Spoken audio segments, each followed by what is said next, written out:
जो यहूदियों के पैगंबर थे मोसेस, उस मोसेस के साथ भगवान ने एक ठेका किया था, कोवेनेंट किया था, और वो कोवेनेंट लिखित ठेका था, ज़बानी ठेका नहीं था। उस कोवेनेंट को आज हम वो ईसाइयों के लिए हम छोड़ रहे हैं। उसको ईसाइयों ने कौन सी किताब में रखा? तोरा किताब है। तोरा मीन्स दी लॉ, नियम।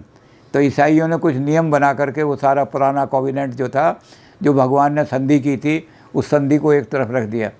तो ईसा मसीह ने कहा कि मैं नया पैगाम तुम्हारे लिए लेकर आया हूँ, और उस पैगाम को उन्होंने कहाँ किया? वो इज़राइल में पहाड़ी जो है, उस पहाड़ी के ऊपर चढ़ गए, और पहाड़ी के ऊपर चढ़ करके उन्होंने हाथ उठा करके लोगों को कहा कि I brought the new message to you, मैं दुनिया में तुम्हारे लिए कुछ नया मैसेज लेकर आता हूँ, तो दुनिया के लोगों उस नए मैसेज को सुनो। तो इस नए मैसेज को संदेश देने के लिए ये सबसे महत्वपूर्ण चीज़ है, सारी क्रिश्चियनिटी का आधार है ये। इसको कहते हैं सरमन ऑन द माउंट, शैल उपदेश। शैल के ऊपर खड़े होकर के, माउंट पे खड़े होकर के उन्होंने उपदेश दिया। पहली चीज़ उन्होंने क्या कही? Blessed are those who are poor, for theirs is the kingdom of heaven. वही लोग ब्लेस्ड हैं, भगवान की कृपा के पात्र हैं, वही लोग जो गरीबी में अपना जीवन बिता रहे हैं। क्योंकि उन्होंने कहा कि एक आदमी, ये तो हो सकता है कि एक ऊँट लाओ, और ऊँट को सुई का जो होता है जिसमें धागा डालते हैं, नाका, उस नाके के अंदर उस ऊँट को दबा करके निकाल दो, तो नाके के अंदर से ऊँट तो निकल सकता है, संभव है। लेकिन जो अमीर आदमी हैं, जिन्होंने खून चूस चूस करके दुनिया का, गरीबों का खून चूस चूस करके बड़े बड़े अमीर घराने खड़े किए हैं, उनको स्वर्ग में घुसने की, स्वर्ग के दरवाजे में घुसने की आज्ञा मिल जाए, नहीं मिलेगी। तो स्वर्ग में किसको मिलेगी आज्ञा? जो इस पॉवर्टी में है, क्योंकि they are free from the sin. इन्होंने कोई किसी का खून नहीं चूसा, इन्होंने किसी का शोषण नहीं किया, इन्होंने किसी को सताया नहीं गरीब। दूसरा कहा blessed are those who are meek, दुर्बल हैं, कमज़ोर हैं, लोग उन पर अत्याचार कर रहे हैं। Because in the end they shall occupy the earth. और क्राइस्ट ने जो बात कही थी वो आज मुहावरा बन गई है अंग्रेज़ी ज़बान में। जहाँ जहाँ अंग्रेज़ी स्पीकिंग लोग होंगे वो इस बात को कहेंगे, by sword they came, by sword shall they go. जो मीक लोग हैं वो कभी भी सोर्ड नहीं उठाते हाथ में। तो ये अर्थ को कौन लोग भरेंगे? जो लोग आज दूसरों का खून बहा करके और उन पर छाए हुए हैं, वो इस पृथ्वी का राज नहीं मिलेगा उनको। जो लोग मीक हैं, दुर्बल हैं, और वो दुर्बल होकर के केवल एक सहारा है उनके सामने, वो है ईश्वर का, निर्बल के बल राम। वो इस सारे से जो खड़े हुए हैं, वो दे विल ऑक्युपाई द अर्थ, वही इस दुनिया को ऑक्युपाई करेंगे।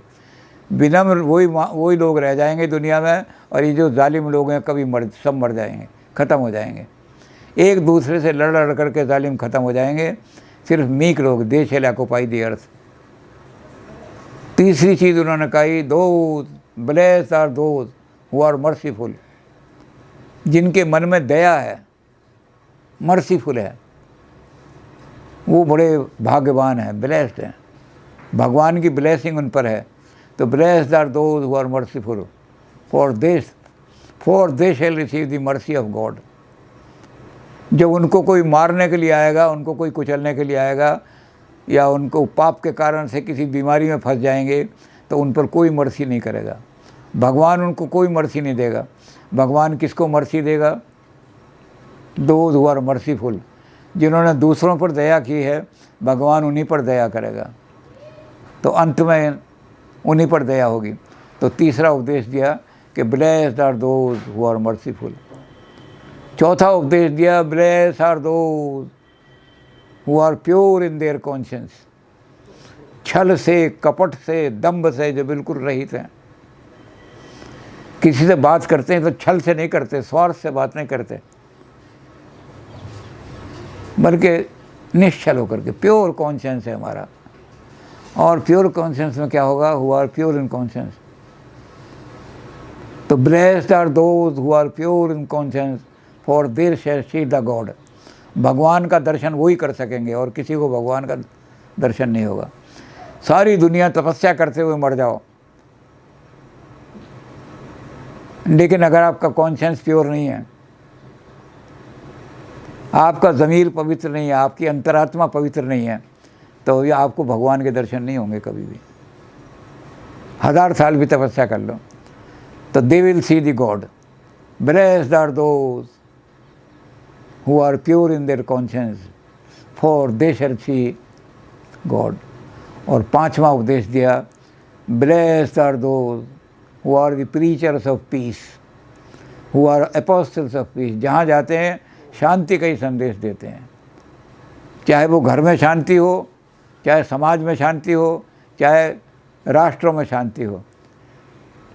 ब्लेसिंग उन पर ब्लेस किया जाता है, क्योंकि blessed are those who are the messengers of peace, apostles of peace, preachers of peace, for they shall be called the children of God. वही भगवान के पुत्र कहलाने के अधिकारी होंगे।